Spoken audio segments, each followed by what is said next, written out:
पहला प्रश्न, बुद्ध कहते हैं वासना दुष्पूर है। उपनिषद कहते हैं जिन्होंने भोगा उन्होंने ही त्यागा। आप कहते हैं न भोगो न त्यागो वरन जागो। कृपया इन तीनों का अंतर संबंध स्पष्ट करें। अंतर संबंध बिल्कुल स्पष्ट है। बुद्ध कहते हैं वासना दुष्पूर है। बुद्ध वासना का स्वभाव कह रहे।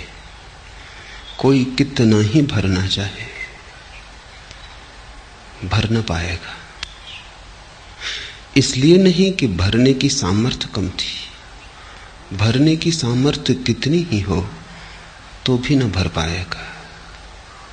ऐसे ही जैसे पैंदी टूटे हुए बर्तन में कोई पानी भरता हो, इससे कोई सामर्थ्य का सवाल नहीं। पैंदी ही नहीं है तो बर्तन दुष्पूर है।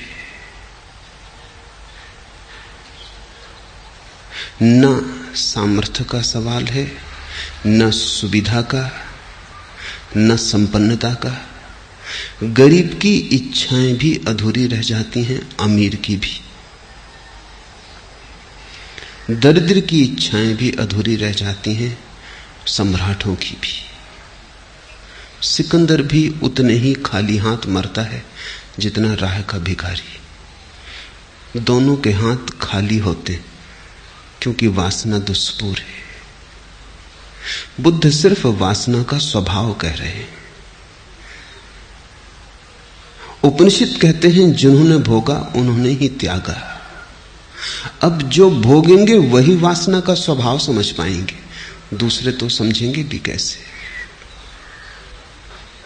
वासना से दूर दूर खड़े रहे, डरे रहे, भयभीत रहे, वासना में कभी उतरे ही नहीं।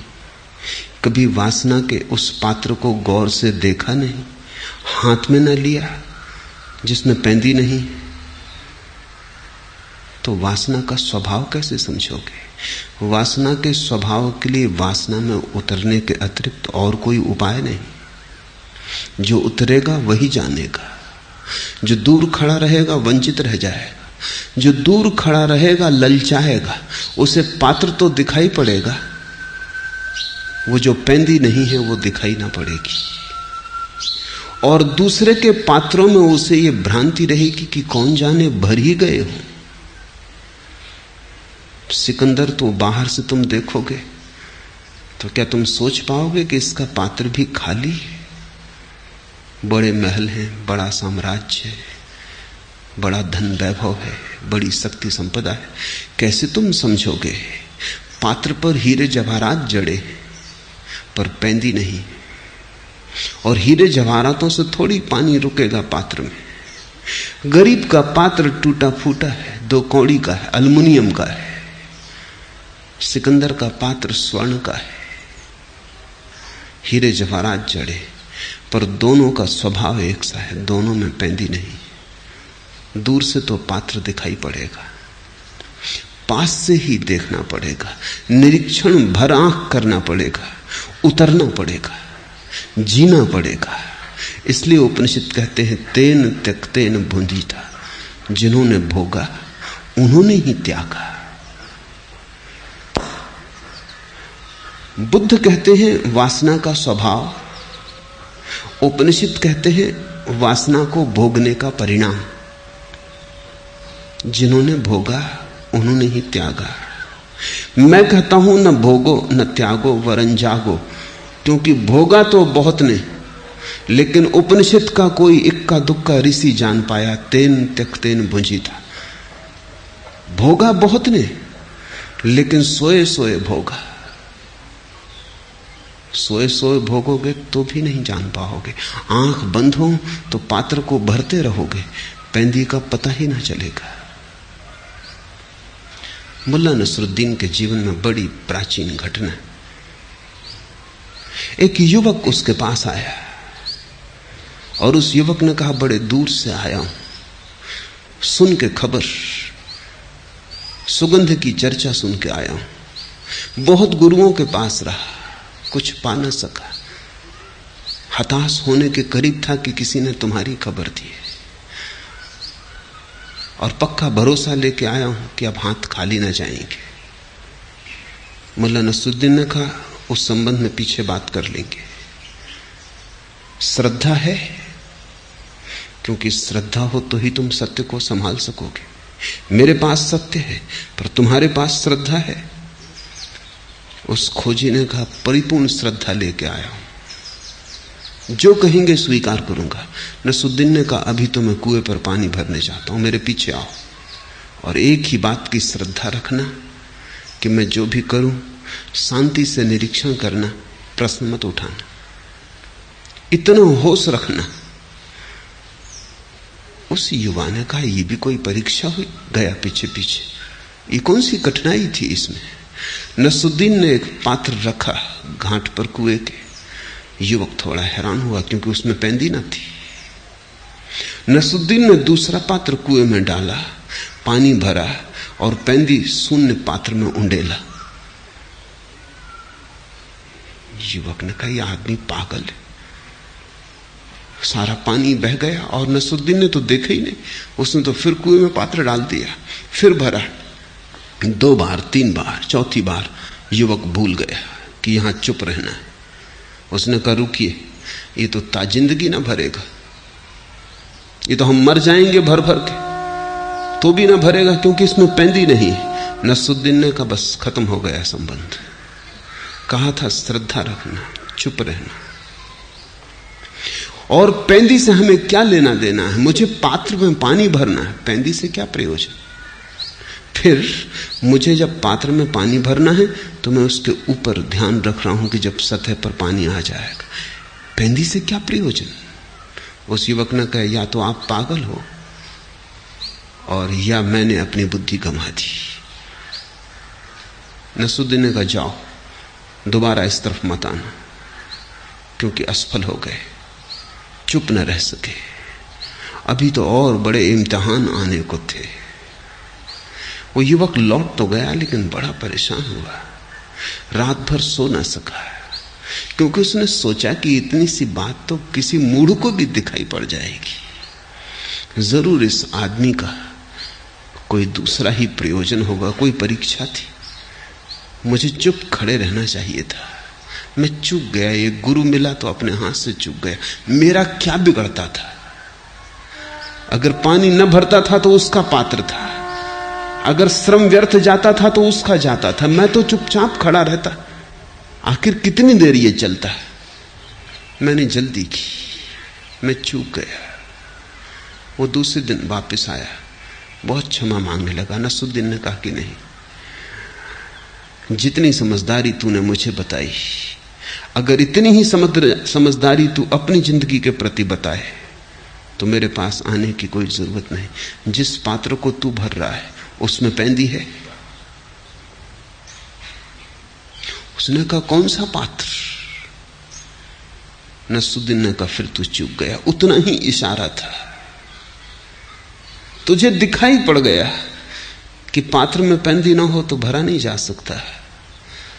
तूने इतने दिन से वासनाएं भरी, कामनाएं भरी, अब तक नहीं भर पाई। कहीं ऐसा तो नहीं कि उनमें पैंदी नहीं? लेकिन फुर्सत कहां है हमें? कौन चिंता करता है पैंदी की?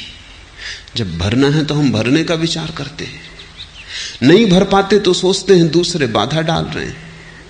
नहीं भर पाते तो सोचते हैं श्रम जितना करना था उतना नहीं किया, भाग्य ने साथ ना दिया। 1000 कारण खोज लेते, पर एक बात नहीं देखते, कहीं ऐसा तो नहीं कि वासना दुष्पूर है। तो मैं कहता हूं, न भोगो न त्यागो, जागो। क्योंकि अगर भोगने में डूब गए, भूल गए, तो कौन जानेगा, कौन पहचानेगा वासना के स्वभाव को कि वासना दुष्पूर है? तुम भोगने में खो सकते हो बड़ी आसानी से, और फिर घबरा के भाग भी सकते हो। बहुत दिन भरा और न भर पाया, फिर तुम भाग भी सकते हो त्याग की तरफ। लेकिन मूर्छित भोग, मूर्छित त्याग समान धर्म है, उनमें कुछ भी भेद नहीं। मंदिर में बैठो कि मकान में, दुकान में बैठो कि हिमालय पर, कुछ अंतर नहीं है। अगर तुम मूर्छित हो तो तुम वही हो। अंतर तो केवल एक है, क्रांति तो केवल एक है, मूर्छा से जागरण की। इसलिए बुद्ध कहते हैं वासना का स्वभाव, उपनिषद कहते हैं वासना का अनुभव, और मैं तुम्हें दे रहा हूं सूत्र वासना को अनुभव करने का। ये तीनों जुड़े हैं। इनमें से तुम एक भी चूके तो भूल हो जाएगी। अगर तुमने इन तीन में से एक भी सूत्र को विस्मरण किया तो भटक जाओगे। फिर अगर विस्मरण ही करना हो, तीन सूत्र अगर ज्यादा मालूम पड़ते हो तो मेरे अंतिम सूत्र को ही याद रखना, क्योंकि अगर अंतिम सूत्र याद रहा तो बाकी दो अपने से याद रह जाएंगे। वासना दुष्पूर है, ऐसा बुद्ध कहते हैं, ऐसा तुमने अभी जाना नहीं। भोग अंततः त्याग में ले जाता है, ऐसा उपनिषद कहते हैं, तुम्हें अभी ले नहीं गया। वासना में तुम इतने दिन जिए हो, बुद्ध से थोड़े ज्यादा ही जिए हो। बुद्ध को तो 2500 साल हो गए छुटकारा पाए, तुम 2500 साल ज्यादा अनुभवी हो, फिर भी तुम्हें वासना दुष्पूर न दिखी। उपनिषद को तो लिखे 5000 साल हो गए। जिन्होंने भोगा उन्होंने त्याग दिया, और तुमने इतना भोगा और अभी तक न त्यागा। जरूर कोई चूक हो रही है। जाग कर भोगो, भागने में मत पड़ना। अन्यथा मैं देखता हूं तुम्हारे त्यागी, तुम्हारे महात्मा तुमसे जरा भी भिन्न नहीं। तुम अगर पैर के बल खड़े हो, वे सिर के बल खड़े, मगर बिल्कुल तुम जैसे हो। उल्टे खड़े होने से कहीं कुछ होता है। जिंदगी एक परीक्षण है और जिंदगी एक निरीक्षण है, और जिंदगी प्रतिपल एक जागरण है। परीक्षा घट रही है प्रतिपल। न जागोगे चूकते चले जाओगे, और न जागने की आदत बन जाए तो अनंत काल तक चूकते चले जाओगे। और बहुत से रास्ते में स्थान मिलेंगे जहां लगेगा कि मिल गई मंजिल, और बहुत बार विश्राम करने का मन हो जाएगा। लेकिन जब तक परमात्मा ही ना मिल जाए, यह जिसको बुद्ध निर्वाण कहते हैं, वही ना मिल जाए, तब तक रुकना मत। ठहर भले जाना, लेकिन ध्यान रखना कि कहीं घर मत बना लेना। ताब मंजिल, रास्ते में मंजिलें थीं सैकड़ों, हर कदम पर एक मंजिल थी, मगर मंजिल न थी। ताब मंजिल, उस सत्य की यात्रा के मार्ग पर ताब मंजिल, रास्ते में मंजिलें थीं सैकड़ों। उस असली मंजिल के मार्ग पर बहुत सी मंजिलें मिलेंगी रास्ते में, कभी धन की, कभी पद की, कभी प्रतिष्ठा की, यश की। अहंकार बहुत से खेल रचेगा। हर कदम पर एक मंजिल थी, मगर मंजिल न थी। और हर कदम पर मंजिल मिलेगी, लेकिन मंजिल इतनी सस्ती नहीं है।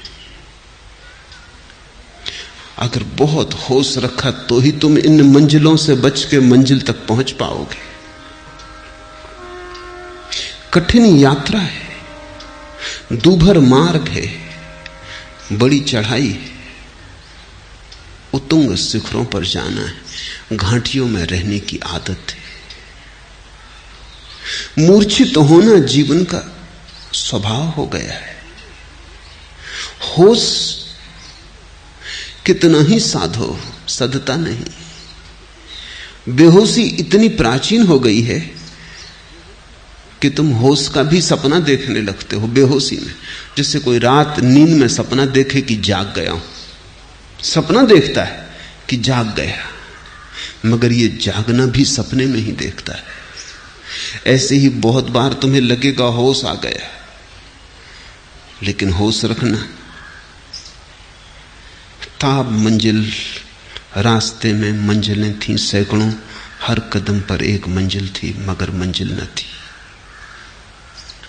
कैसे पहचानोगे कि मंजिल आ गई? कैसे पहचानोगे कि ये मंजिल मंजिल नहीं है?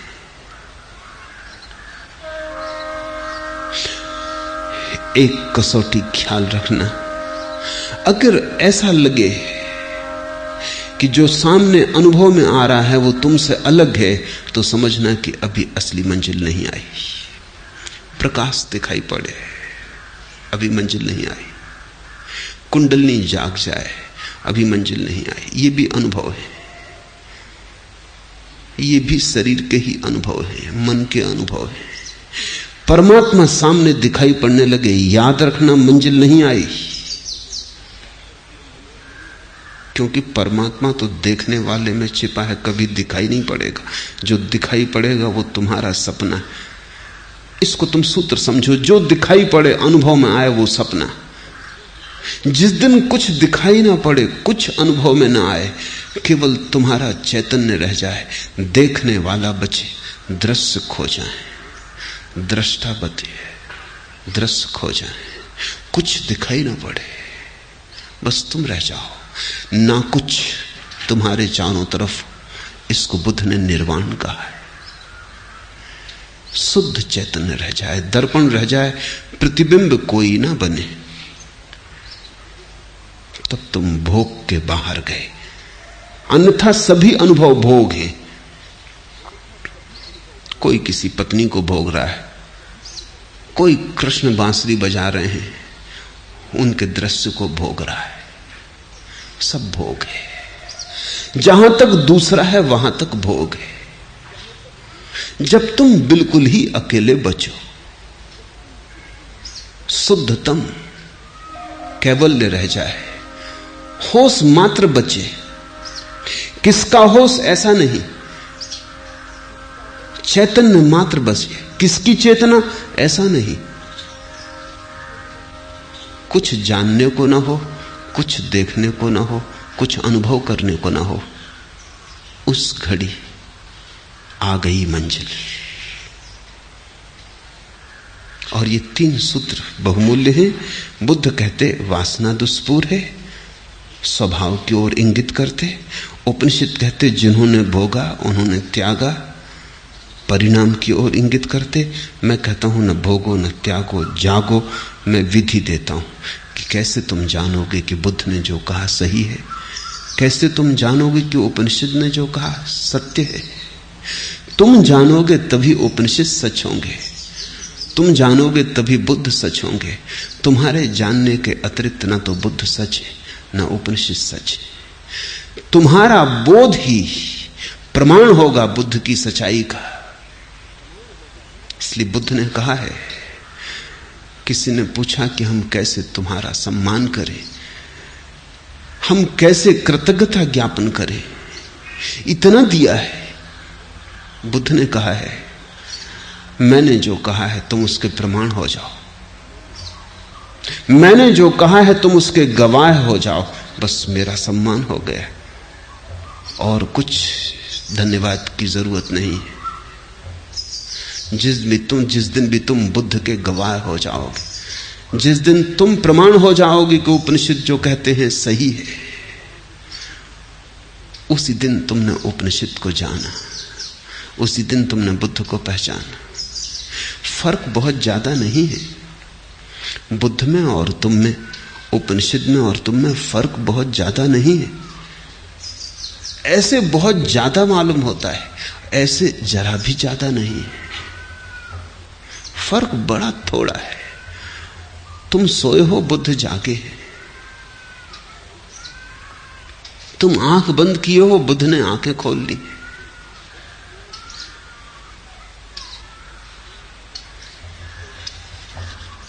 एक गीत कल मैं पढ़ रहा था,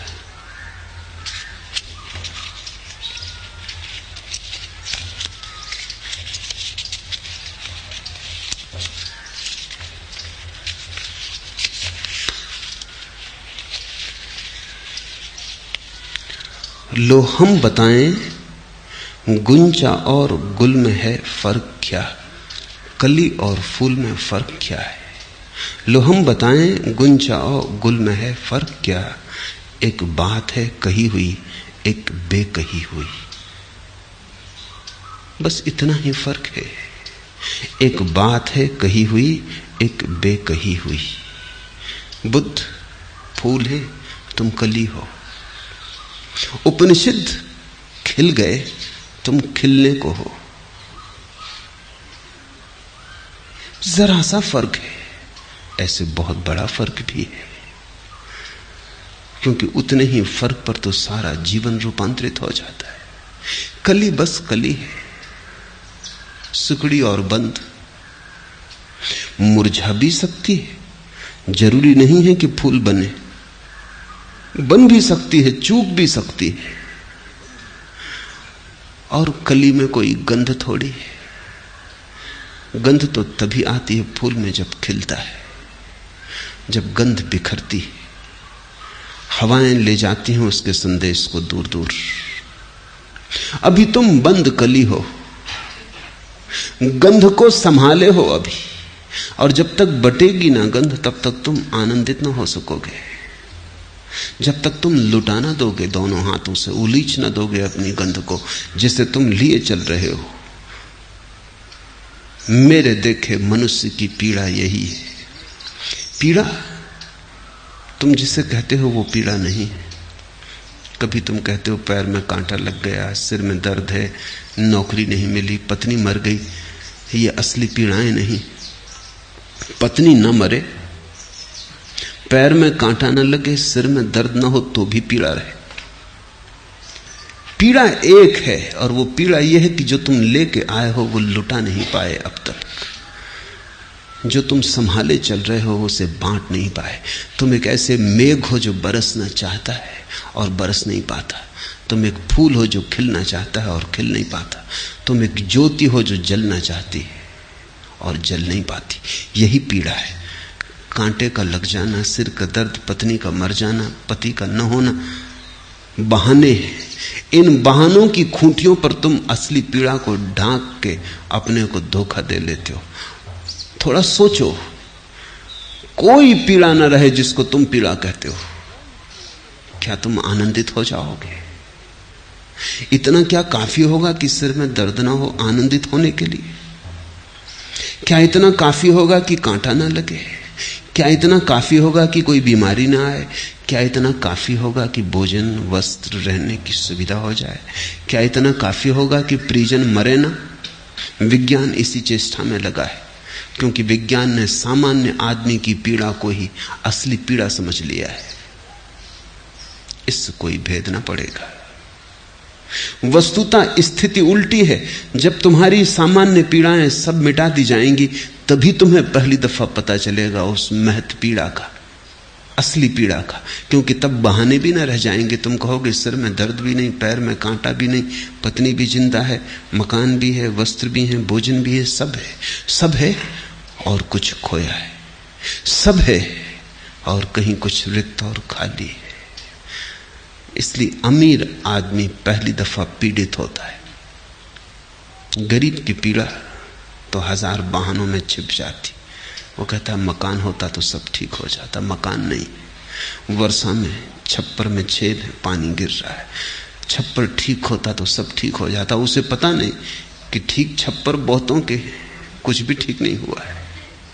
उसके पास कम से कम एक बहाना तो है, अमीर के पास वो बहाना भी ना रहा। उस हालत में अमीर और गरीब हो जाता है।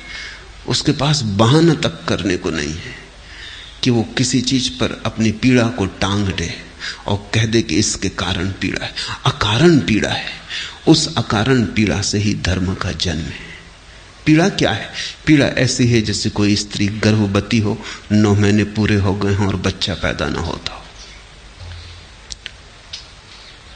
बोझ हो गया, बच्चा पैदा होना चाहिए। कितने जन्मों से तुम परमात्मा को गर्भ में लिए चल रहे हो, वो पैदा नहीं हो रहा है। यही पीड़ा है। ठीक पीड़ा को पहचान लेना रास्ते पर अनिवार्य कदम है।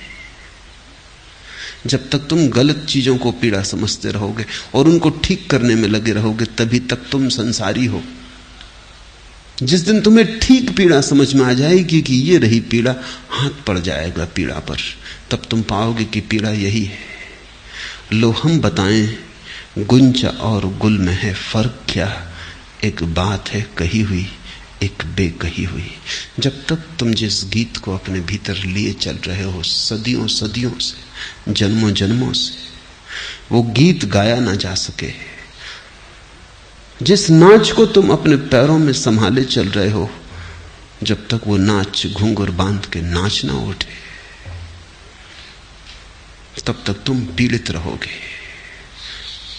उस नाच को हमने परमात्मा कहा है, उस गीत के फूट जाने को हमने निर्वाण कहा है, उस फूल के खिल जाने को हमने कैवल्य कहा है। तुम्हारी कली फूल बन जाए, मुक्ति मोक्ष मंजिल आ गई।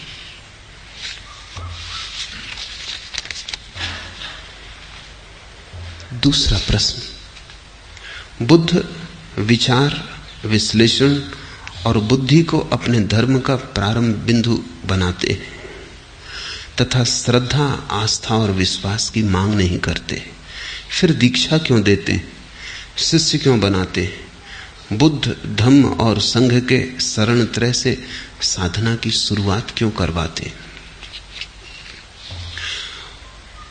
बुद्ध श्रद्धा के विरोधी नहीं है, बुद्ध से बड़ा श्रद्धा का कोई पक्षपाती नहीं हुआ, लेकिन बुद्ध श्रद्धा को थोपते नहीं, जन्माते। दूसरों ने श्रद्धा थोपी है, दूसरे कहते हैं श्रद्धा करो, अगर न किया तो पाप है। बुद्ध कहते हैं विचार करो, अगर ठीक विचार किया श्रद्धा आएगी, अपने से आएगी। बुद्ध तुम्हें चलाते हैं श्रद्धा की तरफ, दूसरे तुम्हें धकाते। चलाने और धकाने में बड़ा फर्क है। बुद्ध तुम्हें फुसलाते हैं श्रद्धा की तरफ, दूसरे तुम्हें धमकाते। वो कहते हैं श्रद्धा न की तो नरक में सड़ोगे, श्रद्धा की तो स्वर्ग में फल पाओगे। दूसरे तुम्हें लुभाते या भयभीत करते। शब्द है हमारे पास ईश्वर भीरु, गॉड फीयरिंग। दूसरे धर्म डरवाते रहे, वो कहते हैं डरो ईश्वर से। छोटे मोटे लोगों की बात छोड़ दें, महात्मा गांधी जैसे व्यक्ति भी कहते हैं मैं किसी और से नहीं डरता सिवाय ईश्वर को छोड़ के। वो डरते तो हो ही, इससे क्या फर्क पड़ता है कि ईश्वर से डरते हो। और बड़े मजे की बात है, संसार से डरते तो ठीक भी था, ईश्वर से डरते हो। ईश्वर से डरने का तो अर्थ हुआ कि आचरण जबरदस्ती होगा। ईश्वर से डरने का तो कोई भी कारण नहीं है। संसार से भला डरो, क्योंकि यहां उपद्रवी हैं, सब तरह के दुष्ट हैं। शैतान से डरो, एक दफा समझ में आ जाए। परमात्मा से डरते हो, परमात्मा यानी प्रेम। प्रेम से कहीं डर का कोई संबंध बन सकता है? जहां प्रेम है वहां डर कैसा, और जहां डर है वहां प्रेम कैसा? भय के पास प्रेम की गंध नहीं उठ सकती, और प्रेम के पास भय की दुर्गंध नहीं आती। लेकिन धर्मों ने लोगों को डरना सिखाया है कि डरो, लोगों को कपा दिया है। बुद्ध ने लोगों को फुसलाया, धमकाया नहीं। बुद्ध ने कहा सोचो, बुद्ध ने कहा विचार करो, बुद्ध ने कहा जीवन को अनुभव करो, विश्लेषण करो। बुद्ध ने विज्ञान दिया, अंधविश्वास नहीं। लेकिन इसका यह अर्थ नहीं कि बुद्ध ने श्रद्धा नहीं दी, बुद्ध ने ही श्रद्धा दी। ऐसे सोच विचार जब तुम करने लगोगे, अचानक एक दिन तुम पाओगे श्रद्धा का पड़ाव आ गया। सोच विचार की यात्रा से ही कोई श्रद्धा तक पहुंचता है। इसे थोड़ा समझो, ये विरोधाभासी लगेगा। बिना सोच विचारे तो कोई कभी श्रद्धा तक नहीं पहुंचता। एक बात, दूसरी बात, सिर्फ सोच विचार से भी कोई कभी श्रद्धा तक नहीं पहुंचता। और तीसरी बात, सोच विचार करते करते एक घड़ी आती, आदमी सोच विचार के आगे चला जाता है। सोच विचार के पहले श्रद्धा नहीं है, सोच विचार के मध्य श्रद्धा नहीं है, लेकिन सोच विचार के आगे चला जाता है। कब तक सोचोगे? सोचने की सीमा है, तुम्हारी सीमा नहीं। जल्दी ही तुम पाओगे सोचने का तो अंत आ गया, तुम अब भी हो। सोचना तो पिछड़ने लगा, तुम्हारे पैर आगे बढ़े जाते। बुद्ध वहीं ले जा रहे हैं। बुद्ध कहते हैं घबराओ मत, बुद्धि की तो सीमा है, डरो मत, तुम असीम हो। अगर तुम चले तो जल्दी ही बुद्धि का चुकतारा आ जाएगा, जगह आ जाएगी जहां तख्ती लगी कि यहां बुद्धि समाप्त होती। तो बुद्ध कहते हैं श्रद्धा दो तरह की हो सकती है। एक, बिना विचारे, विचार में गए बिना पहले ही स्वीकार कर ली, वो झूठी है, वो मिथ्या है, उसको ही हम अंध श्रद्धा कहें, वो आंख वाले की नहीं है। और ऐसी श्रद्धा सदा कमजोर रहेगी, और ऐसी श्रद्धा कभी भी तोड़ी जा सकती है। कोई भी हिला देगा, कोई भी जीवन का तथ्य मिटा देगा ऐसी श्रद्धा को। दो कौड़ी की है, इसको कोई मूल्य मत देना।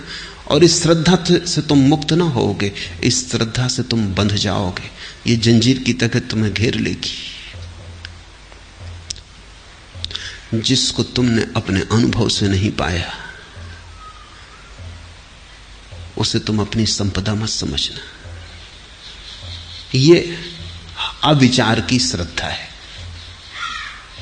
फिर विचार में चलो तो तुम डरते हो विचार में चलने से, क्योंकि अक्सर लोग विचार में अटक जाते हैं, काफी नहीं चलते, दूर तक नहीं चलते, 2 कदम चलते हैं और रुक जाते हैं।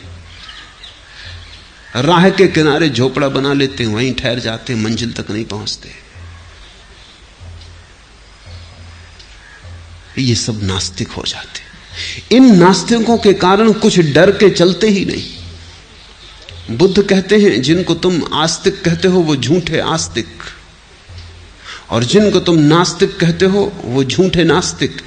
क्योंकि नास्तिकता का निर्णय तभी लेना उचित है जब बुद्धि की सीमा तक पहुंच गए हो, उसके पहले निर्णय नहीं लिया जा सकता। जब तक पूरा जाना ही नहीं, पूरा सोचा ही नहीं, तो कैसे निर्णय लोगे? और जो भी बुद्धि की सीमा पर पहुंच जाता है उसे एक अनुभव आता है, बुद्धि की तो सीमा आ गई, अस्तित्व आगे भी फैला है। तब उसे पता चलता है कि बुद्धि के पार भी अस्तित्व है। बहुत है जो बुद्धि के पार भी है, और जो बुद्धि के पार है उसे बुद्धि से कैसे पाओगे? सुनो, तेरी मंजिल पर पहुंचना कोई आसान न था। सरहदे अक्ल से गुजरे तो यहां तक पहुंचे, सरहदे अक्ल से गुजरे तो यहां तक पहुंचे। बुद्धि की सीमा के पार जब गए तब तुझ तक पहुंचे, परमात्मा तक पहुंचे। तेरी मंजिल पर पहुंचना कोई आसान न था। जो चले ही नहीं और जिन्होंने श्रद्धा कर ली वो तो कभी नहीं पहुंचे। उनका ईश्वर तो बस मान्यता का खिलौना है, उनका ईश्वर तो बस धारणा की बात है। वो तो भटका रहे हैं, भरमा रहे हैं अपने को। तुम्हारे मंदिर मस्जिद तुम्हारी भ्रांतियां हैं, असली मंजिलें नहीं। पहुंचे तो वही जो सरहदे अक्ल से गुजरे। तो बुद्ध ने कहा, आओ, डर के मत आस्तिक बनो, और नास्तिकता से भयभीत मत हो। नास्तिकता आस्तिकता की तरफ पहुंचने की अनिवार्य प्रक्रिया है। बुद्ध के पहले तक लोग सोचते थे आस्तिक नास्तिक विरोधी हैं। बुद्ध ने नास्तिकता को आस्तिकता की प्रक्रिया बना दिया। इससे बड़ी कोई क्रांति घटित नहीं हुई है। बुद्ध ने कहा नास्तिकता सीढ़ी है आस्तिकता की। हां, सीढ़ी पे बैठ जाओ तो तुम्हारी भूल है, सीढ़ी का कोई कसूर नहीं। मैं तुमसे कहूं कि चढ़ो ऊपर, छत पर जाने की ये रही सीढ़ी, तुम सीढ़ी पर ही बैठ जाओ तो तुम कहो ये सीढ़ी तो छत की दुश्मन है, लेकिन सीढ़ी ने तुम्हें नहीं पकड़ा है। सीढ़ी तो चढ़ाने को तैयार थी, सीढ़ी तो चढ़ाने को ही थी, सीढ़ी का और कोई प्रयोजन न था, लेकिन सीढ़ी को तुमने अवरोध बना लिया, तुम उसी को पकड़ के बैठ गए। नास्तिकता सीढ़ी है, और जो ठीक से नास्तिक नहीं हुआ वो कभी ठीक से आस्तिक न हो सकेगा। इसे तुम संभाल के मन में रख लेना। मेरे पास तो रोज लोग आते हैं, उनमें जो आदमी नास्तिकता से गुजरा है उसकी शान, और उनमें जो आदमी ने नास्तिकता की पीड़ा झेली है, संदेह को भोगा है, संदेह के कांटों में गुजरा है, इंकार जिसने किया है उसके स्वीकार का मजा और गरिमा, और जिसको न कहने में डर लगता है उसके हां की कितनी कीमत हो सकती है। उसकी हां नपुंसक है। जिसने कभी नहीं कहा उसकी हां का भरोसा मत करना। वो हां कमजोर की हां है, बलशाली की नहीं। बुद्ध ने लोगों को बलशाली की हां सिखाई। बुद्ध ने कहा ना कहो, डरो मत, क्योंकि ना कहना न सीखोगे तो हां कैसे कहोगे। हां आगे की मंजिल है, ना के पहले नहीं, ना के बाद है। कहो दिल खोल के ना। बुद्ध ने मनुष्य को पहली दफा धर्म की सबलता दी। उसके पहले धर्म निर्बल का था। लोग कहते हैं निर्बल के बलराम। बुद्ध ने लोगों को सबलता दी, बल दिया, और कहा डर है ही नहीं, क्योंकि राम तो है ही, इसलिए भयभीत मत करो। तुम्हारे न कहने से राम नहीं हो जाता, और तुम्हारे हां कहने से राम हो नहीं जाता, लेकिन तुम्हारे न कहने से तुम होना शुरू होते हो, और जब तुम हो तभी तो तुम हां कह सकोगे। थोड़ा सोचो, अगर तुम ना कहना जानते ही नहीं, या इतने डर गए हो, इतने पंगु हो गए हो कि तुमसे इंकार निकलता ही नहीं, तो तुमसे स्वीकार क्या निकलेगा। स्वीकार तो इंकार से बड़ी घटना है। इंकार तक नहीं निकलता। तुम रेगिस्तान भी नहीं हो अभी नास्तिकता के, तो तुम आस्तिकता के मरुद्यान कैसे हो सकोगे। तुम अभी रूखी सूखी नास्तिकता भी नहीं अपने में ला पाए, तो हरी भरी फूलों से सजी आस्तिकता कैसे ला पाओगे। आस्तिकता नास्तिकता के विपरीत नहीं है, आस्तिकता नास्तिकता के आगे है। आस्तिकता मंजिल है, नास्तिकता साधन। इसलिए बुद्ध ने एक नई कीमिया दी है मनुष्य जाति को, जिसमें नास्तिकता का भी उपयोग हो सकता है। और इसे मैं कहता हूं बहुत अनूठी घटना, जब तुम नहीं का भी उपयोग कर पाओ, जब तुम अपने अंधकार का भी उपयोग कर पाओ, अपने अस्वीकार का भी उपयोग कर पाओ, तभी तुम पूरे विकसित हो सकोगे।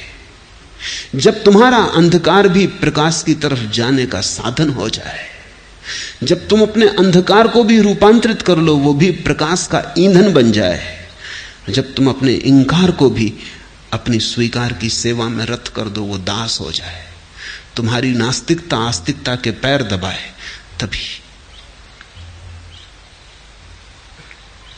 बुद्ध ने विचार दिया, विश्लेषण दिया। बुद्धि को अपने धर्म का प्रारंभ बिंदु का, अंत नहीं।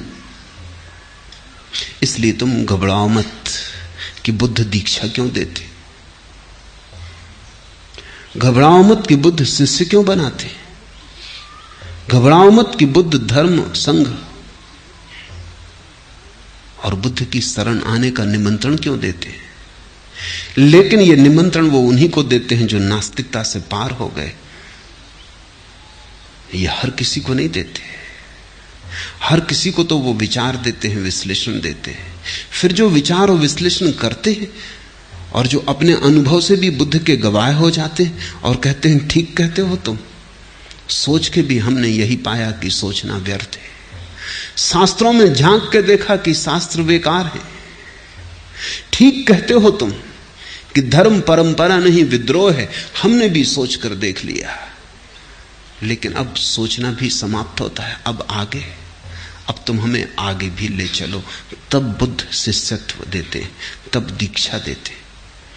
जो विचार से गुजर आया, जो विचार से निकल आया, जो विचार के जाल के बाहर उठाया, उसे बुद्ध दीक्षा देते। मुझसे लोग पूछते कि अगर श्रद्धा से ही उसे पाना है तो आप लोगों को इतना समझाते क्यों? समझाता हूं इसलिए कि पहले श्रद्धा को पाना है। श्रद्धा से उसको पाना है, जरूर स्वीकार, लेकिन पहले श्रद्धा को पाना है। और श्रद्धा को तुम कैसे पाओगे? दो उपाय हैं। एक तो तुम्हें भयभीत कर दूं कि नरक में, अग्नि में जलोगे, जलते कढ़ाओं में, आग के उबलते कढ़ाओं में डाले जाओगे। या तो तुम्हें भयभीत कर दूं, प्रलोभित कर दूं कि स्वर्ग में अप्सराएं तुम्हारी प्रतीक्षा कर रही। अगर श्रद्धा की तो स्वर्ग, अश्रद्धा की तो नरक। या तो तुम्हें इस तरह से जबरदस्ती धकाऊं, जो कि गलत है। क्योंकि जिसने भय के कारण राम को जपा, उसने जपा ही नहीं, भय को ही जपा। जो डर के कारण नैतिक बना, वो नैतिक बना ही नहीं। पुलिस वाले के डर से तुमने चोरी न की, ये भी कोई अचोर होना हुआ। नरक के भय से तुमने बेईमानी न की, ये भी कोई ईमानदारी हुई। नरक के कढ़ाओं में जलाए जाओगे, इस भय से तुमने ब्रह्मचर्य धारण कर लिया, ये भी कोई काम वासना से मुक्ति हुई। ये तो कंडीशनिंग है, ये तो संस्कारित करने की तरकीबें। रूस में एक बड़ा मनोवैज्ञानिक हुआ पावलव, उसने तो, अब रूस तो नास्तिक मुल्क है, लेकिन पावलव की बातें रूस के लोगों को भी जमी। किसी ने यह बात खोजबीन नहीं की कि पावलव जो कह रहा है वो तथाकथित धार्मिकों से भिन्न बात नहीं है। पावलव ने कहा कि किसी को भी बदलना हो तो समझाने बुझाने की जरूरत नहीं। समझो कि एक आदमी सिगरेट पीता है तो इसको समझाने की जरूरत नहीं है, और न सिगरेट के पैकेट पर लिखने की जरूरत है कि सिगरेट पीना हानि कर, इससे कुछ भी ना होगा। इससे सिगरेट न छूटेगी, सिर्फ हानि के प्रति वो अंधा हो जाएगा। रोज रोज पैकेट पे पढ़ता रहेगा तो हानि शब्द का जो परिणाम होना था वो भी ना होगा।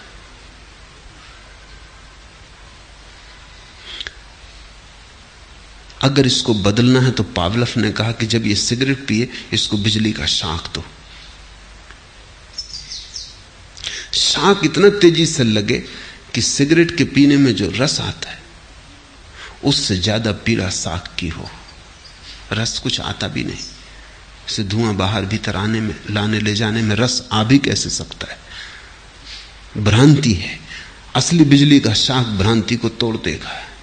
और ऐसा रोज करते रहो 1-2 सप्ताह तक, और तब ये आदमी हाथ में सिगरेट उठाएगा और हाथ कपने लगेगा, क्योंकि जैसे ही सिगरेट की याद आएगी भीतर याद शाक की भी आएगी। कंडीशनिंग हो गई, अब इसकी सिगरेट हाथ से छूट जाएगी। समझाने की जरूरत नहीं है कि सिगरेट बुरी है। कितने दिन से समझा रहे हैं लोग, कोई नहीं सुनता। लेकिन पावलव ने जो कहा ये बहुत भिन्न नहीं है। यही तो पुराने धर्मगुरु करते रहे। बचपन से ही समझाया जाए कि नरक में कढ़ा जल रहा है, मंदिरों में चित्र लटकाए जाएं, लपटों का विवरण किया जाए, कढ़ाओं में फेंक के जलाए जाओगे, सड़ाए जाओगे, कीड़े मकोड़े छेद करेंगे तुम्हारे शरीर में और भागेंगे, दौड़ लगाएंगे और मरोगे भी नहीं। सामने पानी होगा, कंठ प्यास से भरा होगा, पी ना सकोगे, और अनंत कालीन यातना झेलनी पड़ेगी। और पाप क्या है तुम्हारे छोटे मोटे की सिगरेट अगर पी, सिगरेट पीने के लिए इतना भारी उपाय, घबरा जाए आदमी, छोटे बचपन से अगर ये बात मन पे डाली जाए तो स्वभावतः भय पकड़ लेगा। ये सिगरेट ना पिएगा, लेकिन ये कोई चरित्र हुआ? तुमने चरित्र तो इसका नष्ट कर दिया सदा के लिए। चरित्र तो बल पे खड़ा होता है, चरित्र तो समझ पे खड़ा होता है। तुमने भय का जहर भर दिया, तुमने तो इसको मार डाला। अब ये जिएगा कभी भी नहीं। और इसी तरह स्वर्ग का प्रलोभन दिया हुआ है, वहां बड़े सुख। तुम कर रहे हो 2 कौड़ी के काम, लेकिन बड़े सुख की आशा कर रहे हो। एक भिखमंगे को 1 पैसा दे आए, अब तुम हिसाब लगा रहे हो कि स्वर्ग जाओगे, कि कहीं धर्मशाला बनवा दी, कि कहीं मंदिर बनवा दिया। अब तुम सोच रहे हो कि बस भगवान पे तुमने बहुत एहसान किया, अब तुम स्वर्ग जाने वाले हो।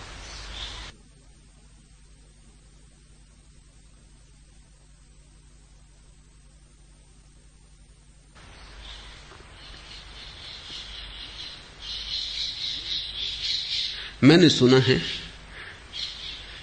कि एक धर्मगुरु स्वर्ग जाने की टिकटें बेचता था। सभी धर्मगुरु बेचते।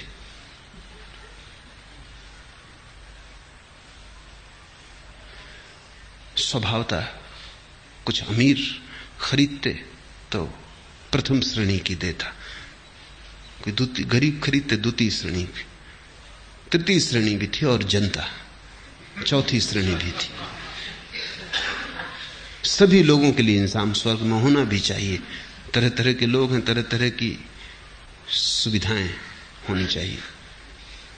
काफी धन उसने इकट्ठा कर लिया था। लोगों को डरा डरा के नरक के भय से लोग खाना ना खाते, पैसा इकट्ठा करते कि टिकट खरीदनी है। यही कर रहे हैं लोग, खाना नहीं खाते। मैं देखता हूं तीर्थ यात्रा को जाते, कपड़ा नहीं पहनते, मंदिर में दान दे आते, खुद भूखों मरते हैं, ब्राह्मण को भोजन कराते। सदियों से डरवाया है ब्राह्मण ने कि हम ब्रह्म के सगे रिश्तेदार हैं। भाई भतीजावाद, अपना नाता करीब का करवा देंगे तुम्हारा इंसान भी। खुद खाओगे कोई पुण्य ना होगा, ब्राह्मण को खिलाओगे पुण्य होगा। लोग भूखों मरते हैं, तीर्थ यात्रा करते हैं, ब्राह्मण को खिलाते हैं, पंडित पुरोहितों को देते। उस धर्मगुरु ने बहुत धन इकट्ठा कर लिया। एक रात एक आदमी उसकी छाती पे चढ़ गया जाके चुरा लेके, और उसने कहा निकाल, सब रखते। उसने गौर से देखा, उसकी ही जात का आदमी था। उसने कहा अरे तुझे पता है नरक में सड़ेगा। उसने कहा छोड़ फिकर, 1ली श्रेणी का टिकट पहले ही खरीद लिया, सब निकाल पैसा, तुमसे ही खरीदा है टिकट, वो हम पहले ही खरीद लिए, उसकी तो फिक्र ही छोड़ो तुम। अब नरक से तुम हमें न डरवा सकोगे, वो कोई और होंगे जिनको तुम डरवाओगे। हम टिकट पहले ले लिए, अब तुम सब पैसा जो तुम्हारे पास इकट्ठा किया तिजोरी में दे दो। लोग यही कर रहे हैं। इसको तुम चरित्र कहते हो? भय पर खड़े, लोभ पर खड़े व्यक्तित्व को तुम चरित्र कहते हो? यह चरित्र का धोखा है। बुद्ध ने यह धोखा नहीं दिया। बुद्ध ने कहा समझ, सोच विचार, चिंतन मनन, और धीरे धीरे तुम्हें उस जगह ले आना है जहां से पार दिखाई पड़ना शुरू होता है, जहां अतिक्रमण होता है, जहां तुम आ जाते हो किनारे अपने सोचने के और देखते हो उसे जो सोचा नहीं जा सकता, जहां रहस्य तुम्हें आच्छादित कर लेता है और विचार अपने से गिर जाते हैं, जहां विराट तुम्हारे करीब आता है और तुम्हारी छोटी खोपड़ी चक्कर खा के ठहर जाती, अवाक। बुद्ध ने कहा श्रद्धा थोपेंगे नहीं, श्रद्धा तक तुम्हारी यात्रा करवाएंगे। इसलिए दीक्षा बुद्ध ने दी और श्रद्धा की बात भी नहीं की। यही तो उनकी कला है। और जितनी दीक्षा उन्होंने दी, किसने दी? जितने लोगों को उन्होंने सन्यास के अमृत का स्वाद चखाया? किसने चखाया? जितनी श्रद्धा बुद्ध इस पृथ्वी पर उतार कर लाए, कभी कोई नहीं ला सका था। और आदमी ने बात भी ना की श्रद्धा की। यही उनकी कला है, यही उनकी खूबी है, यही उनकी विशिष्टता है। दूसरे सिर पीट पीट के मर गए। श्रद्धा करो, विश्वास करो, और कूड़ा करकट दे गए लोगों को। बुद्ध ने व्यर्थ की बातें न की। बुद्ध ने जीवन में जो भी था सभी का सीढ़ी की तरह उपयोग कर लिया। तर्क है तो उपयोग करना है, छोड़ के कहां जाओगे? सीढ़ी बना लो। संदेह है, घबराओ मत, इसकी भी सीढ़ी बना लेंगे।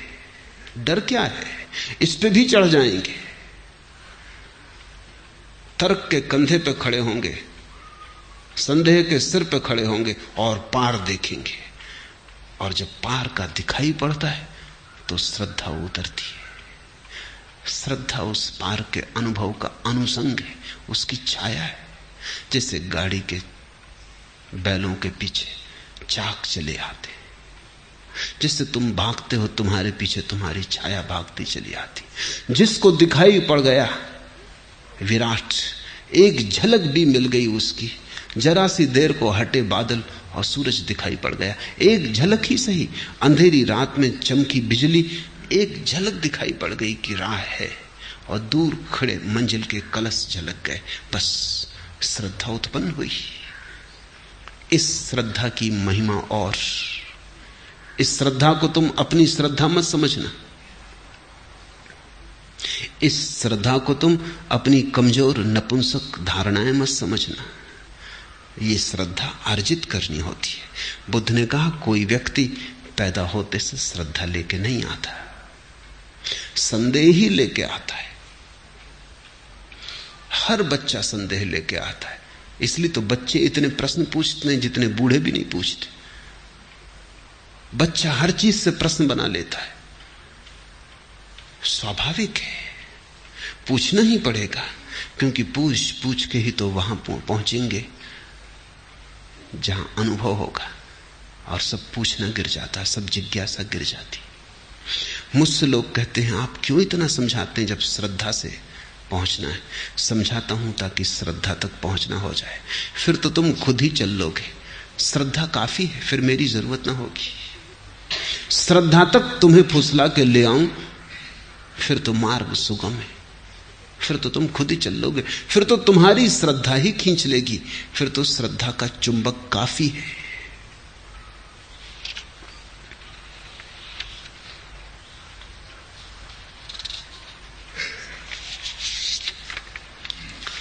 तीसरा प्रश्न, बुद्ध सब गुरुओं से हताश ही हुए, क्या उन्हें कोई सिद्ध सद्गुरु न मिला? सिद्ध सद्गुरु इतने आसान नहीं, रोज रोज नहीं होते।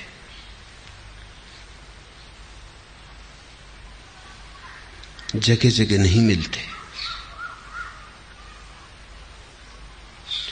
हजारों वर्ष बीत जाते, तब कभी कोई एक सिद्ध सद्गुरु होता है। तो ये सवाल तुम्हारे मन में इसलिए उठता है कि तुम सोचते हो सिद्ध सद्गुरु तो गांव गांव बैठे हुए।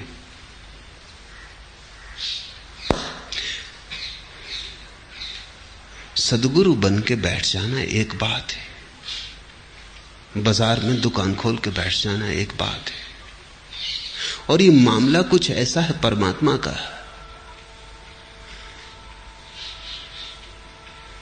अदृश्य का मामला है, इसलिए पकड़ना भी बहुत मुश्किल है। मैंने सुना है कि अमेरिका में एक दुकान पर अदृश्य हेयर पिन बिकते थे। अदृश्य, तो स्त्रियां तो ऐसी चीजों में बड़ी उत्सुक होती। अदृश्य हेयर पिन दिखाई भी ना पड़े और बालों में लगा भी रहे, बड़ी भीड़ लगती थी। क्यों लगता था? एक दिन एक औरत पहुंची, उसने डब्बा खोल के देखा, उसमें कुछ था नहीं, क्योंकि अदृश्य तो दिखाई पड़ती नहीं। उसने कहा कि इसमें है भी। उसने कहा ये तो अदृश्य हेयर पिन है, ये दिखाई थोड़ी पड़ती। थोड़ा संदेह उसे उठा। उसने कहा कि अदृश्य, माना कि अदृश्य उनको लेने आई हूं, लेकिन पक्का इसमें है, और ये किसी को दिखाई भी नहीं पड़ते। उस दुकानदार ने कहा कि तू मान न मान, आज महीने भर से तो स्टॉक में ही नहीं है, फिर भी बिक रहे हैं। अब अदरस हेयर पिन की कोई स्टॉक में होने की जरूरत थोड़ी, और महीने के पहले भी बिकते रहे, स्टॉक में होने की जरूरत कहां। ये धंधा कुछ अदृश्य का है, इसमें जरा कठिनाई है, क्योंकि तुम पकड़ नहीं सकते कि कौन बेच रहा है कौन नहीं बेच रहा है, किसके पास है किसके पास नहीं है, बड़ा कठिन है। ये खेल बहुत उलझा हुआ है, और इसलिए इसमें आसानी से गुरु बन के बैठ जाना जरा भी अड़चन नहीं है। कोई और तरह की दुकान खोलो तो सामान बेचना पड़ता है, कोई और तरह का धंधा करो तो पकड़े जाने की कोई न कोई सुविधा है, कहीं न कहीं से कोई न कोई झंझट आ जाएगी।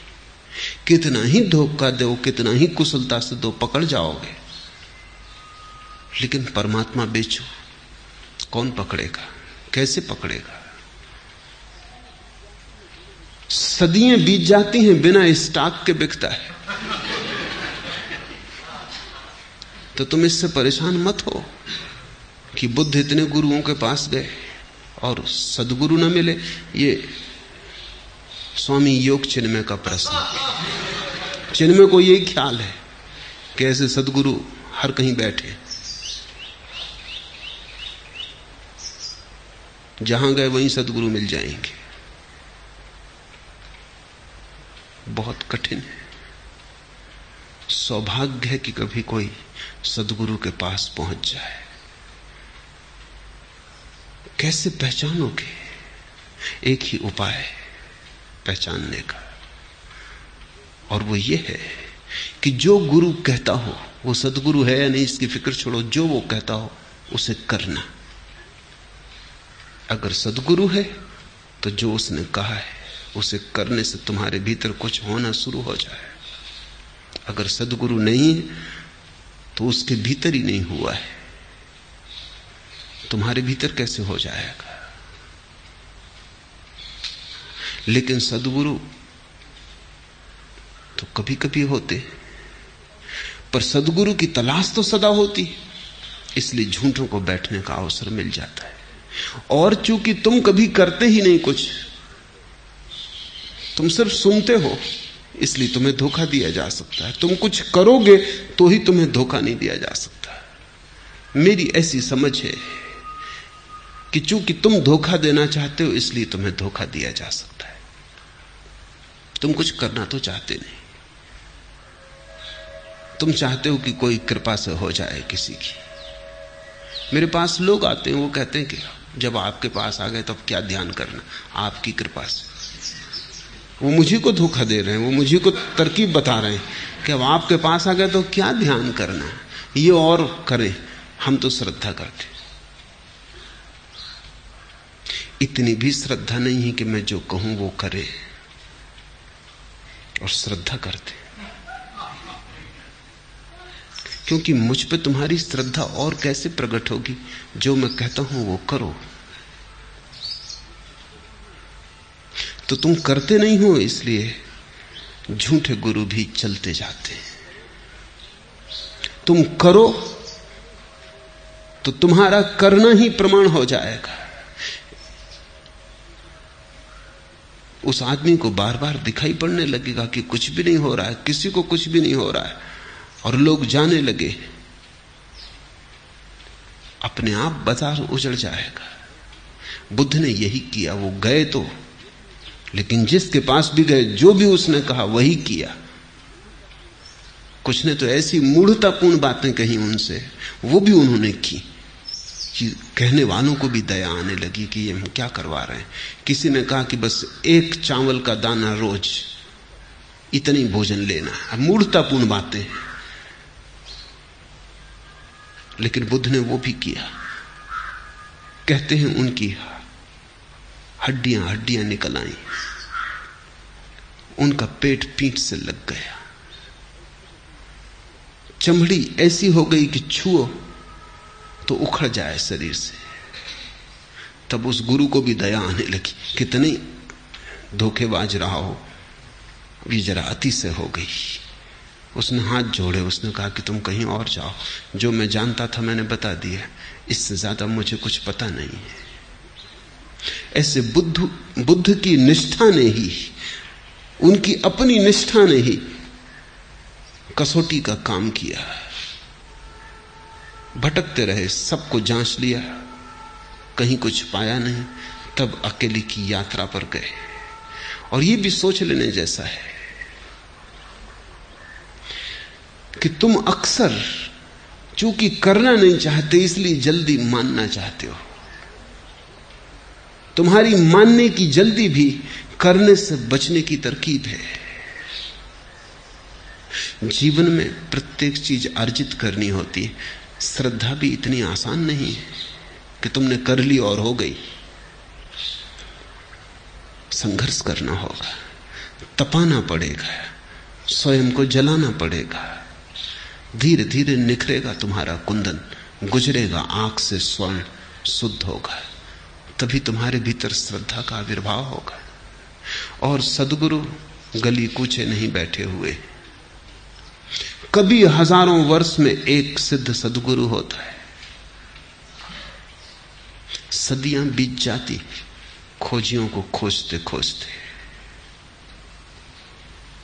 इसलिए अगर कभी तुम्हें किसी सद्गुरु की भनक पड़ जाए तो सौभाग्य समझना, अहोभाग्य समझना।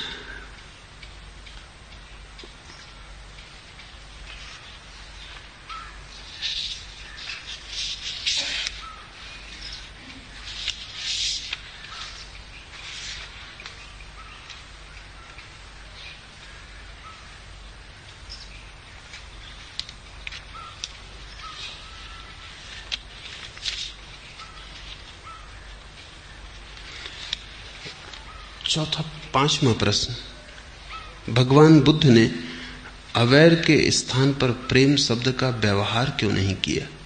जानकर।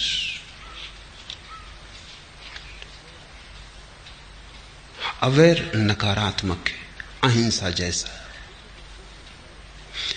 बुद्ध कहते हैं वैर छोड़ दो, तो जो शेष रह जाता है वही प्रेम है। बुद्ध प्रेम करने को नहीं कहते, क्योंकि जो प्रेम किया जाता है वो प्रेम नहीं। तुम चिकित्सक के पास जाते हो, वो निदान करता है बीमारी के, वो औषधि देता है बीमारी मिटा देने को। जब बीमारी हट जाती है तो जो शेष रह जाता है वही स्वास्थ्य है। स्वास्थ्य की अलग से चर्चा करनी फिजूल है और खतरा भी है, क्योंकि तुमसे अगर यह कहा जाए कि प्रेम करो तो तुम वैर तो न छोड़ोगे, प्रेम करना शुरू करोगे। क्योंकि करना तुम्हें सदा आसान मालूम पड़ता है, क्योंकि करना अहंकार को तृप्ति देता है। तुम प्रेम करना शुरू करोगे, वैर तो न छोड़ोगे, प्रेम करोगे। तो ऐसा हो सकता है कि तुम वैर को प्रेम में ढांक दो, वैर तो बना रहे और प्रेम के आवरण में ढांक दो। तब तुम्हारा प्रेम भी झूठा होगा, क्योंकि वैर के ऊपर प्रेम कैसे खड़ा हो सकता है? तुमने बहुत बार प्रेम किया है, तुम जानते हो भली भांति। तुम्हारे प्रेम से घृणा मिटती नहीं, दब जाती हो भला।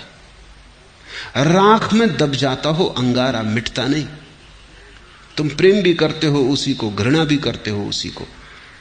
सांझ उसके गीत गाते हो, सुबह गालियां देते हो उसी को। अभी उसके लिए मरने को तैयार थे, क्षण भर बाद उसी को मारने को तैयार हो जाते। ये तुम्हारा प्रेम बुद्ध भली भांति जानते हैं। ये प्रेम घृणा को मिटाता नहीं, घृणा को सजा भला देता हो, आभूषण पहना देता हो, घृणा को सुंदर बना देता हो, जहर पर अमृत का लेबल लगा देता हो, लेकिन मिटाता नहीं। इसलिए बुद्ध ने प्रेम की बात ही नहीं की। बुद्ध ने कहा अवैर, तुम वैर छोड़ दो। तुम घृणा छोड़ दो, फिर जो शेष रह जाएगा वही प्रेम। और इस प्रेम का गुणधर्म अलग है। तुम जो प्रेम करते हो वो भी कृत्य है। बुद्ध जिस प्रेम की बात कर रहे हैं वो कृत्य नहीं है, ना ही कोई संबंध है, वो तुम्हारा स्वभाव है। अभी तुम कहते हो मैं तुम्हें प्रेम करता हूं, तुम्हारे हाथ में है, चाहो तो करो, चाहो तो अलग कर लो। कल कह दो कि नहीं करता। लेकिन जिसके जीवन से वैर चला गया वो ऐसा नहीं कह सकता कि मैं तुम्हें प्रेम करता हूं और अलग कर लेता हूं। वो तो ऐसे ही कहेगा मैं प्रेम हूं, तुम चाहे भला करो चाहे बुरा करो, मैं प्रेम हूं। ये प्रेम मेरा स्वभाव है। तुम मुझे मारो तो, तुम मेरी सेवा करो तो, तुम आदर करो अनादर करो, तुम्हारा कृत्य अब अर्थ नहीं रखता। मेरे प्रेम में कोई अंतर ना पड़ेगा। एक आदमी ने बुद्ध के मुंह पर थूक दिया, उन्होंने अपनी चादर से थूक पोंछ लिया और उस आदमी से कहा कुछ और कहना,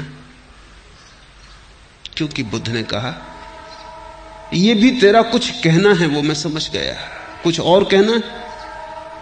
आनंद तो बहुत क्रोधित हो गया उनका शिष्य, वो कहने लगा ये सीमा के बाहर बात हो गई, आप पर वो कोई थूक दे और हम बैठे देखते रहे, जान लेने देने का सवाल हो गया। आप आज्ञा दें मैं इस आदमी को ठीक करूं। छत्री था आनंद, बुद्ध का चचेरा भाई था, योद्धा रह चुका था। उसकी भुजाएं फड़क उठी, उसने कहा कि हो गया बहुत। वो भूल ही गया कि हम भिक्षु हैं, सन्यासी।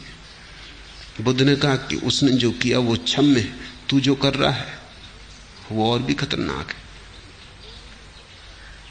उसने कुछ किया नहीं है, सिर्फ कहा है। तुझे समझ नहीं आता आनंद, कभी ऐसी घड़ियां होती हैं जब तुम कुछ कहना चाहते हो लेकिन कह नहीं सकते, शब्द छोटे पड़ जाते। किसी को हम गले लगा लेते हैं, कहना चाहते थे लेकिन इतना ही कहने से कुछ काम न चलता कि मुझे बहुत प्रेम है, बहुत साधारण मालूम होता, गले लगा लेते, गले लगा के कहते हैं। इस आदमी को क्रोध था, ये गाली देना चाहता था लेकिन गाली इसको कोई मजबूत न मिली। इसने थूक के कहा, बात समझ में आ गई, हम समझ गए इसने क्या कहा, अब इसमें झगड़े की क्या बात। इससे हम पूछते हैं आगे और क्या कहना है। वो आदमी शर्मिंदा हुआ, वो बुद्ध के चरणों पर गिर पड़ा। उसने कहा मुझे क्षमा कर दे, मैं बड़ा अपराधी हूं और आज तक तो आपका प्रेम मुझ पर था, अब मैंने अपने हाथ से प्रेम गंवा दिया। बुद्ध ने कहा तू उसकी फिक्र मत कर, क्योंकि मैं तुझे इसलिए थोड़ी प्रेम करता था कि तू मेरे ऊपर थूकता नहीं था। बुद्ध का वचन सुनने जैसा है। मैं इसलिए थोड़ी तुझे प्रेम करता था कि तू मेरे ऊपर थूकता नहीं था। अगर इसलिए प्रेम करता था तो थूकने से टूट जाएगा। मैं तुझे प्रेम करता था क्योंकि और कुछ मैं कर ही नहीं सकता हूं, वो मेरा स्वभाव है।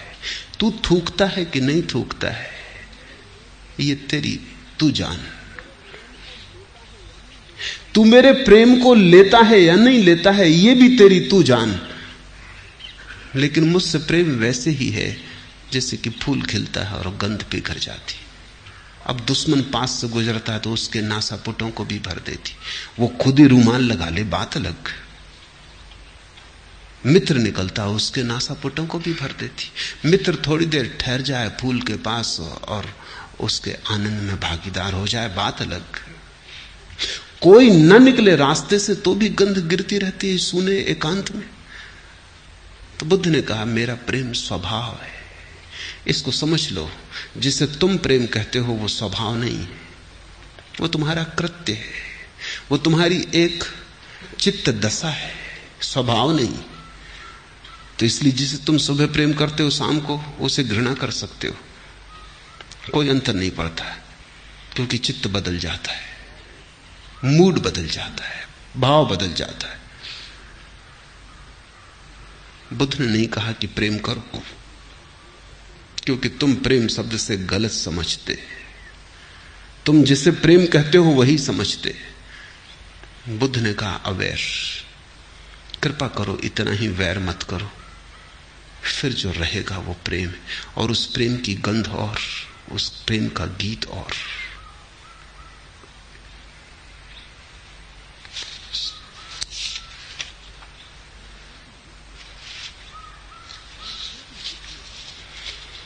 और जो भी बुद्ध ने कहा है स्मरण रखना, वो एक गहन अनुभव से कह रहे हैं, ऐसे प्रेम को जान के कह रहे हैं। वो कोई प्रेम के कवि नहीं है, न प्रेम के दार्शनिक। उन्होंने प्रेम का अनुभव किया है, इस नए ढंग के प्रेम को जाना है जो स्वभाव बन जाता है। तुमने जो भी प्रेम के संबंध में जाना है, उसमें से जानना तो बहुत कम है, या तो कवियों ने तुमसे कुछ कह दिया है, उसे तुम दोहरा रहे हो। क्योंकि फ्रायड ने अपने एक पत्र में एक मित्र को लिखा है कि अगर दुनिया में कवि ना होते तो शायद प्रेम को कोई जानता ही नहीं। बात समझ में आती। कवि गाते रहे प्रेम की बात, हालांकि कवियों को भी कोई प्रेम बहुत पता होता है ऐसा नहीं। अक्सर तो बात उल्टी है, जिनके जीवन में प्रेम नहीं होता वो प्रेम की कविता करके अपने मन को बहलाते। जिसके जीवन में प्रेम है वो कविता किस लिए करे, उसका जीवन ही कविता होता है। लेकिन जिनके जीवन में प्रेम नहीं होता वो बैठ के प्रेम की कविता कर करके अपने मन को बहलाते। जो प्रेम वो प्रकट नहीं कर पाए किसी और तरह से, उसे कविता में उंडेलते। अक्सर प्रेम की 100 में से 99 कविताएं उन लोगों ने लिखी हैं जिन्हें प्रेम का कोई अनुभव नहीं। ये बड़ी कठिन बात है। अक्सर बहादुरी की बातें वही लोग करते हैं जो कायर। वो अक्सर बहादुरी के किस्से गढ़ के बताते रहते।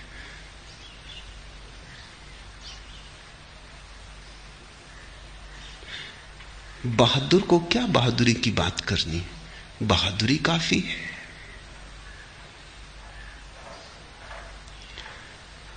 बुद्ध ने जो कहा है वो किसी कवि की बात नहीं, न किसी शास्त्रकार की बात है। उन्होंने प्रेम जाना, और उन्होंने प्रेम एक ही तरह से जाना, और एक ही तरह से जाना है किसी ने जब भी जाना। उन्होंने वैर छोड़ के जाना। तुम जिससे प्रेम कहते हो उसे वो भी जानते थे। उनकी पत्नी थी, बच्चा था, मां थी, पिता थे, सब थे। उनको उन्होंने खूब प्रेम किया था, और एक दिन पाया कि उस प्रेम में कुछ भी नहीं, वो केवल मन का सपना है। उस प्रेम की व्यर्थता को देखकर वो हट आए। उन्होंने फिर नए ढंग का प्रेम खोजना चाहा। उस प्रेम में तो घृणा दबी थी, मिटी ना थी। उन्होंने एक ऐसा प्रेम जानना चाहा जो इतना शुद्ध हो कि घृणा उसे विकृत ना करे, जिसमें घृणा का एक बूंद भी ना हो। और मजा ऐसा है कि दूध की भरी प्याली में जहर की एक बूंद काफी है उसे नष्ट करने को। यद्यपि जहर की भरी प्याली में दूध की एक बूंद उसे शुद्ध न करेगी। विकृत बड़ा समर्थ है, अशुद्ध बड़ा समर्थ है, शुद्ध बड़ा कोमल है, नाजुक है। फूल की तरफ एक पत्थर मार दो तो फूल बिखर जाता है, और 1000 फूल पत्थर को मारो तो भी कुछ नहीं होता।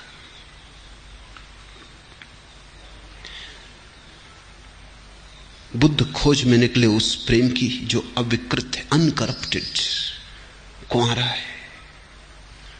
और उस प्रेम को उन्होंने इस ढंग से पाया कि उन्होंने वैर छोड़ा।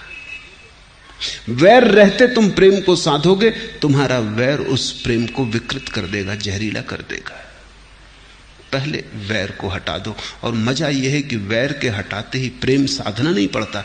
तुम अचानक पाते हो कि अरे ये वैर के कारण ही प्रेम दिखाई नहीं पड़ता था, ये तो सतत बह रहा है भीतर, ये तो स्वभाव है। प्रेम आत्मा है। लेकिन किताबों से सावधान होना जरूरी है।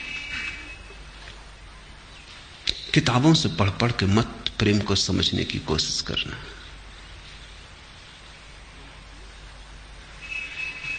मैंने सुना है एक पियक्कड़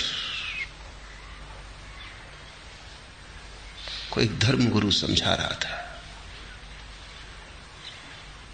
कि देख, बंद कर ये पीना, नहीं तो परमात्मा से चूक जाएगा। तो उस पियक्कड़ ने कहा कि हमने तो पी पी के और बेहोश हो के ही उसे पहचाना है, तो परीक्षा हो जाए। उसने कहा, किधर से बर्क चमकती है देखें ए वाइज, मैं अपना जाम उठाता हूं, तू किताब उठा। और बिजली किस तरफ चमकती है देखेंगे, तू अपनी किताब उठा। मैं अपना जाम उठाता हूं, तू किताब उठा। किधर से बर्क चमकती है देखें ए बाइस, और फिर देखेंगे कि कहां से बिजली चमकती है, तेरी किताब से या मेरे जाम से। एक किताबों की दुनिया है और एक जाम की दुनिया है। एक पीने वालों की दुनिया है जिन्होंने जाना स्वाद, और एक केवल शब्दों के गुणतारा बिठाने वालों की दुनिया है। इसमें थोड़ा ख्याल रखना। जिन्होंने जाना है उन्होंने कहा अवेयर, और जिन्होंने नहीं जाना उन्होंने कहा प्रेम। और जो प्रेम की कहते हैं उनके कहने से कभी प्रेम नहीं आया, और जिन्होंने अवेयर समझाया उनके कहने से प्रेम आया। ये विरोधाभास है। मैं अपना जाम उठाता हूं, तू अपनी किताब उठा। किताबें मुर्दा हैं, वेद कुरान पुराण सब मुर्दा हैं। जब तक जीवन का जाम खुद न पिया जाए तब तक तुम जो कहते हो कितनी ही कुशलता से कहो, झूठ झूठ ही रहेगा, सच नहीं हो पाता है। हमने दो शब्द इस देश में उपयोग किए, एक कवि और एक ऋषि। ऋषि हम उसको कहते हैं जिसका काव्य अनुभव से आया, और कवि हम उसे कहते हैं जिसका काव्य कल्पना से आया। दोनों कवि हैं, लेकिन ऋषि वो है जिसने जिया, जिसने अपने काव्य में अपने कलेजे को रखा, जिसने पिया और जिसके ओंठों पर स्वाद है। वो भी शब्दों का उपयोग करता है, लेकिन फर्क हो जाता है। महावीर ने कहा अहिंसा, प्रेम नहीं। बुद्ध ने कहा अवेयर, प्रेम नहीं। क्योंकि दोनों ने ये बात समझ ली कि असली सवाल प्रेम को लाने का नहीं है, असली सवाल अहिंसा को हटाने का, हिंसा को हटाने का है, वैर को हटाने का है, घृणा को हटाने का है।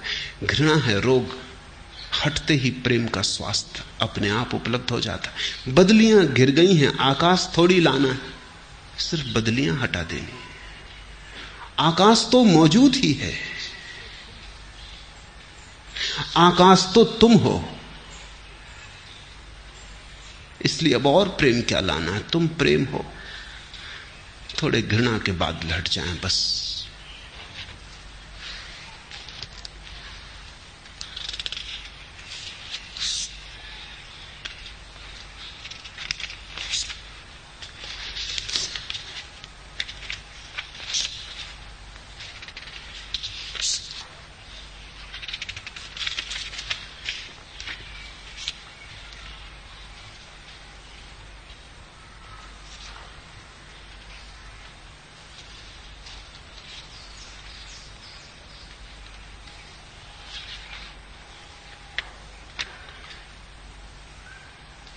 थोड़े से छोटे छोटे प्रश्न। बुद्ध ने कहा कि अकेले ही है सत्य की यात्रा, फिर विराटतम संघ क्यों बनाया?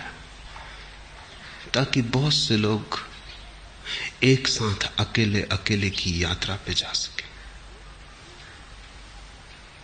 साथ जाने के लिए संघ नहीं बनाया।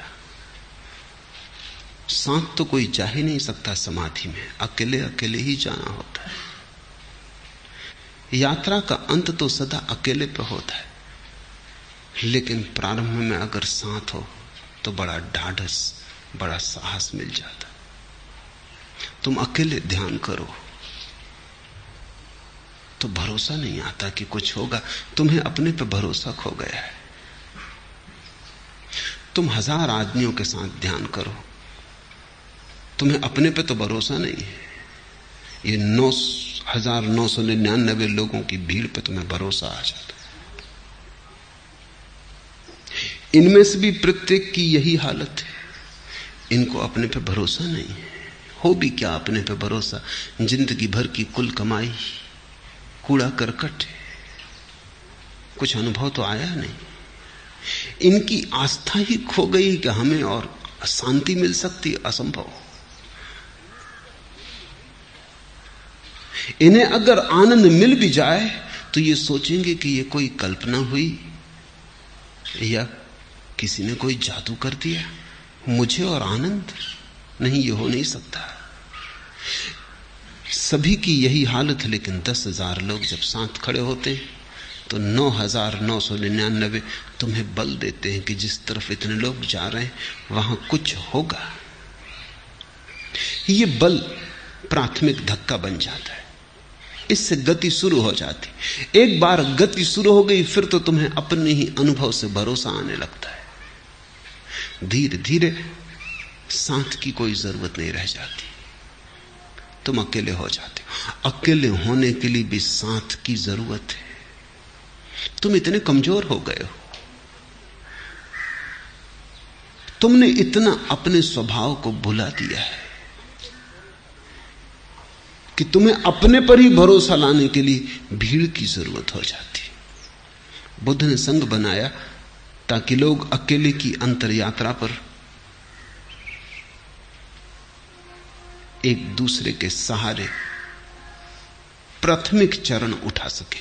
अंतिम चरण तो सदा अकेला है, फिर तो वहां कोई भी नहीं रह जाता। और बुद्ध के हिसाब में तो आखिरी चरण पर तुम भी नहीं रह जाते। अनत्ता, अनात्मा, आत्मा तक खो जाती। दूसरे की तो फिक्र छोड़ें, बुद्ध कहते हैं तुम भी नहीं बचते। कुछ बचता है जिसको शब्द देने का उपाय नहीं, अनिर्वचनीय, शून्य जैसा कुछ। लेकिन न तुम होते न कोई दूसरा होता। पर प्राथमिक चरण पर इसका उपयोग है। मेरा भी अनुभव यही है कि मैंने लोगों को अकेले अकेले भी ध्यान करवा के देखा, गति नहीं होती। लेकिन साथ अगर वो ध्यान करते, एक दफा गति हो जाती, फिर तो वो खुद ही कहते हैं कि अब हम अकेला करना चाहते। साथ से शुरुआत सुगमता से हो जाती। तुम साहस भी जुटा पाते हो, तुम थोड़े पागल होने की हिम्मत भी जुटा पाते हो, तुम थोड़े आनंदित होने की हिम्मत भी जुटा पाते हो। जब 1000 लोग नाचते तो तुम्हारे पैर में भी कोई नाचने लगता है, तब रोके नहीं रुकता। और जब 1000 लोग आह्लादित होते हैं तो उनका आह्लाद संक्रामक हो जाता है।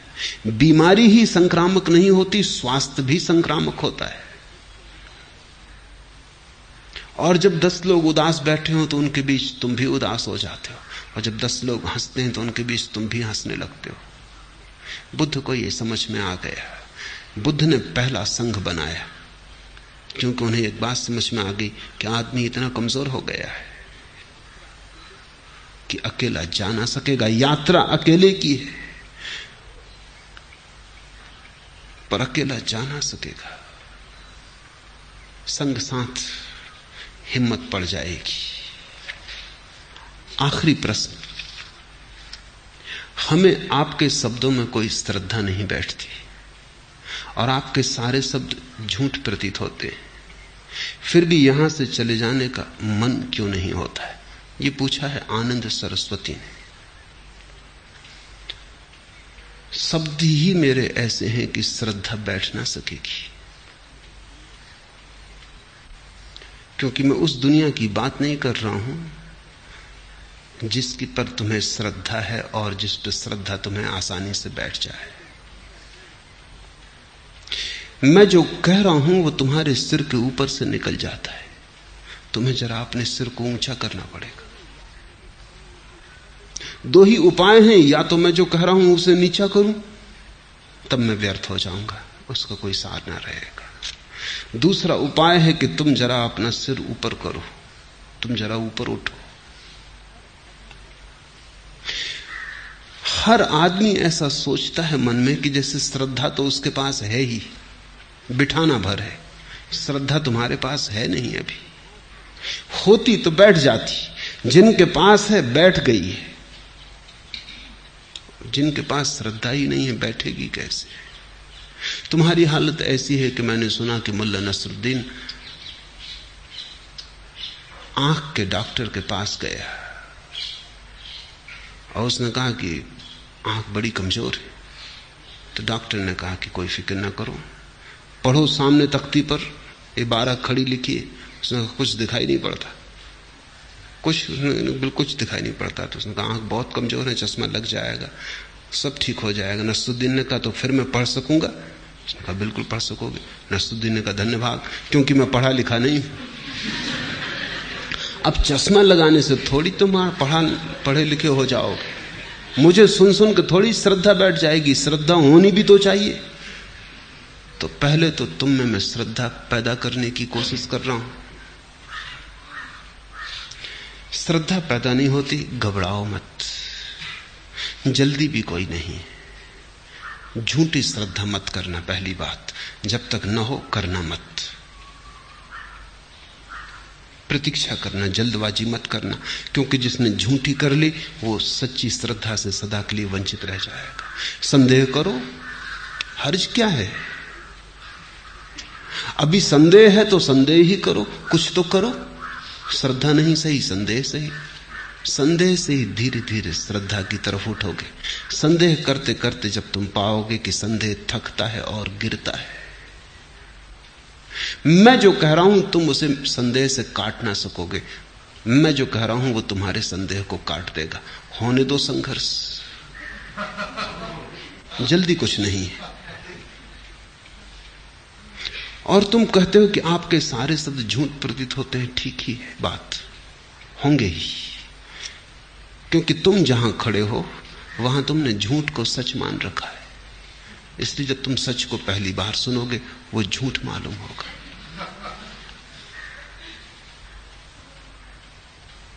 और थोड़ा सोचो, अंधी श्रद्धा मत करना।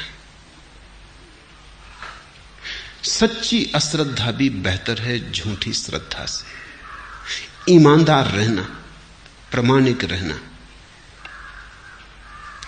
और तुम पूछते हो कि फिर यहां से चले जाने का मन क्यों नहीं होता? शायद तुम्हें पता ना हो, तुम्हारे भीतर कहीं श्रद्धा का अंकुरण शुरू हो गया होगा। खुद भी खबर लगने में देर लगती है। जो हृदय में शुरू होता है बुद्धि तक खबर पहुंचने में कई दफे वर्षों लग जाते, इसलिए भाग भी नहीं सकते, फंस गए।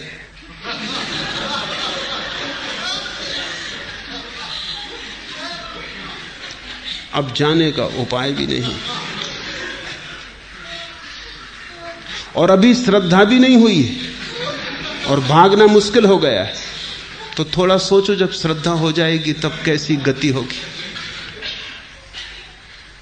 सौभाग्यशाली हो कि श्रद्धा भी नहीं हुई है, शब्द झूठ भी लगते हैं, फिर भी हृदय जाने नहीं देता। हृदय तुम्हारे पास कीमती है, तुम्हारी बुद्धि और खोपड़ी से ज्यादा मूल्यवान। तुमसे ज्यादा बड़ी चीज तुम्हारे भीतर छुपी है, वो तुम्हें नहीं ले जाने देती, भागने नहीं देती। तुमसे बड़ा कोई तुम्हारे भीतर बैठा, उसे मेरे शब्द समझ में आ रहे हैं, उसकी मुझ पर श्रद्धा हो गई है। आज इतना।